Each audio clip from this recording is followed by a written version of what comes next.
ಪ್ರಿಯ ಕೇಳುಗರಿಗೆ ನನ್ನ ನಮಸ್ಕಾರಗಳು. ಇವತ್ತು ಒಂದು ಹೊಸ ವಿಷಯದೊಂದಿಗೆ ಬಂದಿದ್ದೇನೆ. ಈ ವಿಷಯ ಕೆಲವರಿಗೆ ಕಹಿನೂ ಆಗ್ಬೋದು, ಕೆಲವರಿಗೆ ಸಿಹಿನೂ ಆಗಬಹುದು. ಅದೇನಪ್ಪ ಅಂದರೆ, ನಿಮಗೆಲ್ರಿಗೂ ಗೊತ್ತಿರೋ ಹಾಗೆ ಈಗಿನ ಕಾಲದಲ್ಲಿ ಜೀವಕ್ಕಿಂತ ಆಸ್ತಿ ಪಾಸ್ತಿ ಒಡವೆ ವಸ್ತ್ರ ಇದಕ್ಕೆ ಬೆಲೆ ಜಾಸ್ತಿ ಆಗೋಗಿದೆ. ಒಂದು ಕುಟುಂಬದಲ್ಲಿ ಯಾವುದಾದ್ರೂ ಒಂದು ವಿಷಯಕ್ಕೆ ಜಗಳ ಆಗುತ್ತೆ, ಅಣ್ಣ ತಮ್ಮಂದ್ರ ಮಧ್ಯೆ, ಅಕ್ಕ ತಂಗಿ, ಅಪ್ಪ ಮಕ್ಕಳ ನಡುವೆ ಏನಾದರೂ ಜಗಳ ಆಗುತ್ತೆ ಅಂದರೆ ಅದು ಸಾಮಾನ್ಯವಾಗಿ ಆಸ್ತಿ ವಿಚಾರಕ್ಕೆ ಆಗಿರುತ್ತೆ. ಹೀಗಿರುವಾಗ ಕೋರ್ಟ್ ಒಂದು ಆದೇಶನ ಹೊರಹಾಕಿದೆ. ಇದೇನಪ್ಪ ಅಂದರೆ ಹಿಂದೂ ಉತ್ತರಾಧಿಕಾರ ತಿದ್ದುಪಡಿ ಕಾಯ್ದೆ 2005 ಅಂತ. ಈ ತಿದ್ದುಪಡಿ ಪ್ರಕಾರ ಹೆಣ್ಣು ಮಕ್ಕಳಿಗೆ ತಂದೆಯ ಆಸ್ತಿಯಲ್ಲಿ ಸಮಾನ ಹಕ್ಕು ನೀಡಿದೆ. ಅಂದರೆ 2005 ಹಿಂದೂ ಉತ್ತರಾಧಿಕಾರ ಕಾಯ್ದೆ ತಿದ್ದುಪಡಿ ಪ್ರಕಾರ ಹೆಣ್ಣು ಮಕ್ಕಳಿಗೂ ಕೂಡ ತಂದೆಯ ಆಸ್ತಿಯಲ್ಲಿ ಸಮಾನ ಹಕ್ಕು ಇದೆ ಅಂತ ಆದೇಶವನ್ನು ಹೊರಡಿಸಿದೆ. ಆದರೆ ಇದಕ್ಕೆಲ್ಲ ಒಂದಷ್ಟು ಷರತ್ತುಗಳಿವೆ. ಆ ಷರತ್ತುಗಳು ಏನು ಅಂತ ಹೇಳ್ತೀನಿ, ನೋಡ್ಕೊಳ್ಳಿ.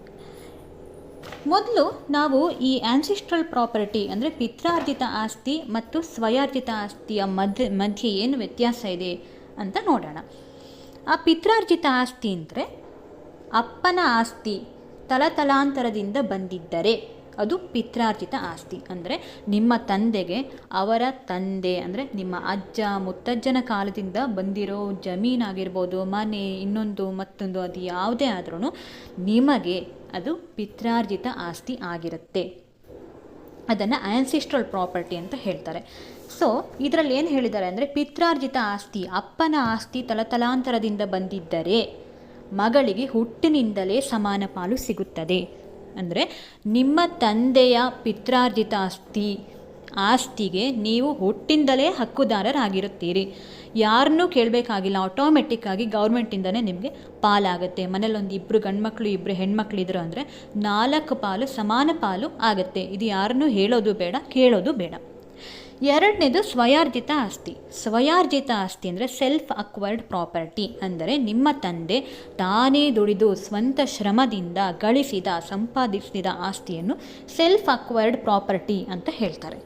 ಈ ಸೆಲ್ಫ್ ಅಕ್ವೈರ್ಡ್ ಪ್ರಾಪರ್ಟಿಗೆ ಹೆಣ್ಮಕ್ಳಿಗೆ ಹಕ್ಕು ಇರೋದಿಲ್ಲ. ಹಕ್ಕು ಯಾವಾಗಿರುತ್ತೆ ಅಂದರೆ, ಅವ್ರು ಯಾರಿಗೆ ಬೇಕಾದರೂ ಕೊಡ್ಬೋದು. ತಂದೆ ಅವರು ಸ್ವಂತ ಸಂಪಾದಿಸಿರೋ ಆಸ್ತಿ ಆಗಿದ್ದರಿಂದ ಹೆಣ್ಮಕ್ಳಿಗೆ ಬರಿಬೇಕು ಅಂತ ಇಲ್ಲ.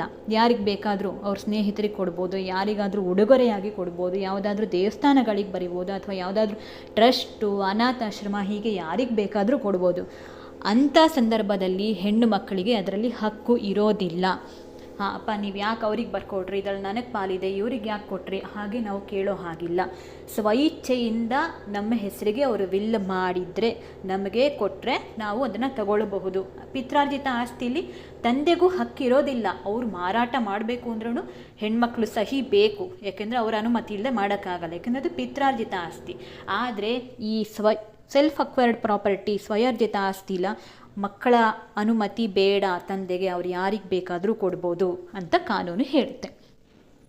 ನೆಕ್ಸ್ಟು ಉಯಿಲ್ ಅಂತ ಹೇಳ್ತಾರಲ್ಲ, ಈ ತಂದೆ ವಿಲ್ನಲ್ಲಿ ಮಗಳ ಹೆಸರನ್ನು ಹೊರಗಿಟ್ಟರೆ ಆಕೆ ಆಸ್ತಿ ಕೇಳುವಂತಿಲ್ಲ. ವಿಲ್ಲಲ್ಲಿ ನಿಮ್ಮ ಹೆಸರು ಕಾಣಿಸಿಲ್ಲ ಅಂದರೆ ಕೇಳೋ ಹಾಗಿಲ್ಲ, ಯಾಕೆಂದರೆ ಅದು ಸ್ವಯಾರ್ಜಿತ ಆಸ್ತಿ, ಅವ್ರು ಯಾರಿಗೆ ಬೇಕಾದರೂ ಮಾಡಬಹುದು. ಹಾಗೆಯೇ ಇನ್ನೊಂದು ವಿಷಯ ಇದೆ.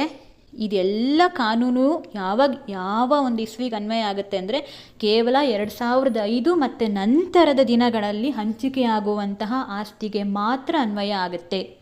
ಅಂದರೆ ಈಗ 2005ನೇ ಇಸ್ವಿಗಿಂತನೂ ಮುಂಚೆನೇ ಯಾರ ಮನೆಯಲ್ಲಾದರೂ ಆಸ್ತಿ ಜಮೀನು ಇವೆಲ್ಲ ಪಾಲಾಗಿದೆ, ಹಂಚಿಕೆ ಆಗಿದೆ ಅಂತ ಆಗಿದ್ದರೆ ಈ 2005ರ ಕಾನೂನು ಏನಿದೆ, ಇವಾಗ ಮತ್ತೆ ಈ ಕಾನೂನು ಬಂದಿದೆ, ಇದರಲ್ಲಿ ಹೆಣ್ಮಕ್ಳಿಗೆ ಪಾಲಿದೆ. ಸೊ ಮೊದಲೇ ಈಗ ಹಂಚಿಕೆ ಆಗಿರೋ ಆಸ್ತಿನ ಮತ್ತೆ ಮರು ಹಂಚಿಕೆ ಮಾಡಬೇಕು, ಆವಾಗ ನಮಗೂ ಪಾಲು ಸಿಗುತ್ತೆ ಅಂತ ನೀವು ಯೋಚನೆ ಮಾಡಿದರೆ ಇಲ್ಲ. ಇದು ಕೇವಲ 2005 ಮತ್ತು ನಂತರ ಪಾಲಾಗಲಿರುವ ಆಸ್ತಿ ಪಾಸ್ತಿ ವಿಷಯಗಳಿಗೆ ಮಾತ್ರನೇ ಅನ್ವಯವಾಗುತ್ತದೆ. ಅಂದರೆ 2005 ಮತ್ತು ನಂತರದಲ್ಲಿ ಹಂಚಿಕೆಯಾಗುವ ಆಸ್ತಿಗಳಲ್ಲಿ ಹೆಣ್ಣು ಮಕ್ಕಳಿಗೆ ಪಾಲಿದೆ. ಮುಂಚೆಯೇ ಹಂಚಿಕೆಯಾಗಿರುವ ಆಸ್ತಿ ವಿಷಯಕ್ಕೆ ಇದು ಅನ್ವಯವಾಗುವುದಿಲ್ಲ.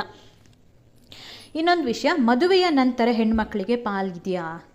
ಸೊ ಆನ್ಸಿಸ್ಟ್ರಲ್ ಪ್ರಾಪರ್ಟಿ ಆಗಲಿ, ಸೆಲ್ಫ್ ಅಕ್ವೈರ್ಡ್ ಪ್ರಾಪರ್ಟಿ ಆಗಲಿ, ತಂದೆಯ ಸ್ವಯಾರ್ಜಿತ ಅಥವಾ ಪಿತ್ರಾರ್ಜಿತ ಆಸ್ತಿ ಯಾವುದೇ ಆಗಲಿ ಹೆಣ್ಣುಮಗಳು ಮದುವೆಯಾಗಿ ಮನೆಯಿಂದ ಗಂಡನ ಮನೆಗೆ ಹೊರಟರೂ ಕೂಡ ಆಕೆಗೆ ಅಂದರೆ ಏನು ಪಾಲು ಮದುವೆ ಆಗದೇ ಇದ್ದಾಗ ಏನಿರುತ್ತೋ ಅದೇ ಹಕ್ಕು ಮದುವೆ ಆಗಿ ಹೋದ್ಮೇಲೂ ಕೂಡ ಇರುತ್ತೆ. ಮದುವೆ ಆಗಲಿ ಆಗದೇ ಇರಲಿ ಅವಳು ಪಾಲನ್ನು ಕೇಳಬಹುದು. ಅಪ್ಪ ಯಾವುದೇ ಉಯಿಲು ಬರೆಯದೆ ತೀರಿಕೊಂಡರೆ ಮಗಳು ಆಸ್ತಿಯ ಪ್ರಥಮ ದರ್ಜೆ ವಾರಸುದಾರಳಾಗುತ್ತಾಳೆ ಅಂತ ಇಲ್ಲಿ ಹೇಳಿದ್ದಾರೆ. ಅಂದರೆ ನಿಮ್ಮ ತಂದೆಗೆ ಸಡನ್ ಡೆತ್ ಆಗುತ್ತೆ ಅಥವಾ ಸಾಯ್ತೀನಿ ಅನ್ನೋದು ಗೊತ್ತೇ ಇರಲ್ಲ, ಯಾರಿಗೂ ವಿಲ್ ಮಾಡಿರಲ್ಲ, ಇಂಥ ಕೇಸಲ್ಲಿ ಅವರ ಸ್ವಯಾರ್ಜಿತ ಆಸ್ತಿಗೆ ನೀವು ಸಂಪೂರ್ಣ ಹಕ್ಕುದಾರಳಾಗಿರುತ್ತೀರಿ.